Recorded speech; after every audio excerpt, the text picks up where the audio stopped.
नमस्कार मित्रांनो, आज शेअर बाजारात 5 मोठ्या कंपन्यांशी संबंधित असे अपडेट्स आले आहेत, ज्यामुळे शेअर्समध्ये मोठी हालचाल पाहायला मिळू शकते. हिंदुस्तान कॉपरचा OFS 3 पटीने जास्त सबस्क्राईब झाला. व्होडाफोन आयडियामध्ये 60% ची तेजी. IIFL फायनान्ससमोर 963 कोटीचा टॅक्स डिमांड. टाटा पॉवरचे रिन्युएबल एनर्जीमध्ये मोठी वाढ आणि टाटा स्टीलला 1755 कोटीच्या प्रकरणात इंटरिम रिलीफ. चला या पाचही बातम्या अगदी सोप्या भाषेत आणि थोडक्यात समजून घेऊया. तर नमस्कार मित्रांनो, बाजार तडकामध्ये आपलं मनापासून स्वागत आहे. चॅनलला नवीन असाल तर अगोदर सबस्क्राईब करा आणि बेल आयकॉन प्रेस करायला विसरू नका. चला सुरुवात करूया हिंदुस्तान कॉपरपासून. सरकारने कंपनीतील हिस्सा विकण्यासाठी आणलेल्या OFSला जबरदस्त प्रतिसाद मिळाला आहे.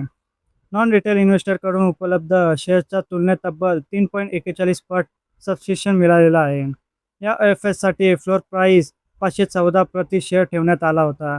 मागणी 3 पटापेक्षा जास्त असल्यामुळे सरकारने ग्रीनशोर ऑप्शन वापरण्याचा निर्णय घेतला आहे. म्हणजे सरकारला अतिरिक्त शेअर्स विकण्याची संधी मिळणार आहे. रिटेल इन्व्हेस्टर्ससाठी OFS महत्त्वाचा आहे.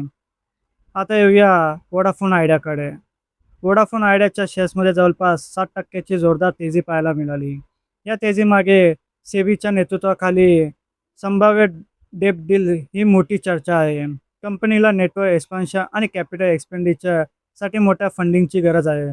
जर सेबी लीड बँक कन्सोर्टियम कडून डेप पॅकेज फायनल झाला तर व्होडाफोन आयडियाच्या फायनान्शियल पोझिशनला मोठा आधार मिळू शकतो. याच अपेक्षेने शेअर्समध्ये बाईंग दिसली.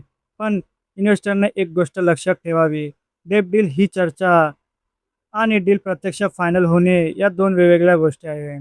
त्यामुळे व्होडाफोन आयडिया अजूनही हाय रिस्क स्टॉक आहे. आता येऊया आजच्या निगेटिव्ह अपडेटकडे. IIFL finance. तर या शेअर्समध्ये जवळपास 8% ची घसरण झाली. कारण कंपनीचे सबसिडियरी IIFL होम फायनान्स समोर 963.39 कोटीची इन्कम टॅक्स डिमांड आली आहे. ही डिमांड जुन्या असेसमेंट पिरियडशी संबंधित आहे. कंपनीने मात्र ही डिमांड स्वीकारलेली नाही. कंपनीच्या मते टॅक्स डिपार्टमेंटने केलेल्या ॲडिशन आणि डिसअलाउन्स विरुद्ध त्यांच्याकडे लीगल आणि फॅक्च्युअल ग्राउंड आहेत. कंपनी उपलब्ध ॲपिलेट आणि लीगल रिमेंड्स वापरणार आहेत, म्हणून ही रक्कम लगेच कंपनीला भरावी लागणार आहे. आता येऊया एका पॉझिटिव्ह बिझनेस अपडेटकडे. Tata power renewable energy.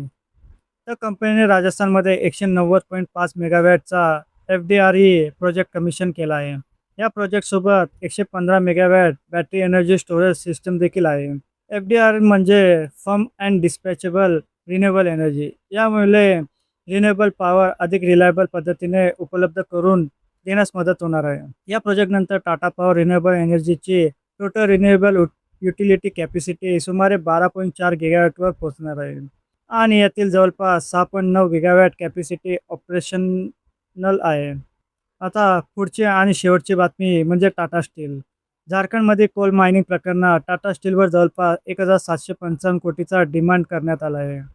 Tata स्टीलने या डिमांडला लीगल चॅलेंज दिले.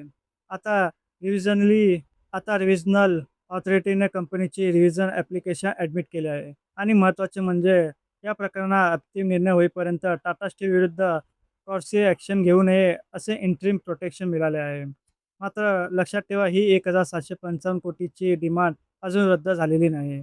फायनल डिसिजन पुढे काय येतो यावर इन्व्हेस्टर्सने लक्ष ठेवावे. तर मित्रांनो, कन्क्लुजन पाहिला तर आजच्या पाचही बातम्यांकडे मध्ये एक चित्र स्पष्ट दिसते की हिंदुस्तान कॉपरमध्ये OFSला जबरदस्त डिमांड, व्होडाफोन आयडियामध्ये फंडिंग डीलच्या अपेक्षेने तेजी, IIFL फायनान्समध्ये टॅक्स डिमांडमुळे दबाव, टाटा पॉवरमध्ये रिन्युएबल एनर्जी एक्सपान्शन आणि टाटा स्टीलला मोठ्या लीगल केसमध्ये इंटरिम रिलीफ. म्हणजे काही स्टॉकमध्ये ग्रोथ आणि पॉझिटिव्ह ट्रिगर आहेत, तर काही कंपन्यांसमोर टॅक्स डेप्ट आणि लीगल रिस्क आहे. त्यामुळे कोणताही स्टॉक फक्त एका न्यूजवर बाय किंवा सेल करण्यापेक्षा कंपनीचा रिझल्ट, डेप्ट, कॅश फ्लो, व्हॅल्युएशन आणि फ्युचर ग्रोथ नक्की तपासा. तर आजच्या या पाचही स्टॉकमध्ये पुढील काही दिवस काय ॲक्शन पाहायला मिळतो हे खूप महत्त्वाचे असणार आहे. तुम्हाला यापैकी कोणत्या स्टॉकवर सविस्तर ॲनालिसिस पाहिजे ते कमेंटमध्ये नक्की सांगा आणि अशा प्रकारच्या स्टॉक मार्केट न्यूजसाठी बाजार तडका चॅनलला सबस्क्राईब करायला विसरू नका. व्हिडिओ आवडला असेल तर लाईक करा, शेअर करा. पुन्हा भेटूया पुढच्या व्हिडिओमध्ये. धन्यवाद.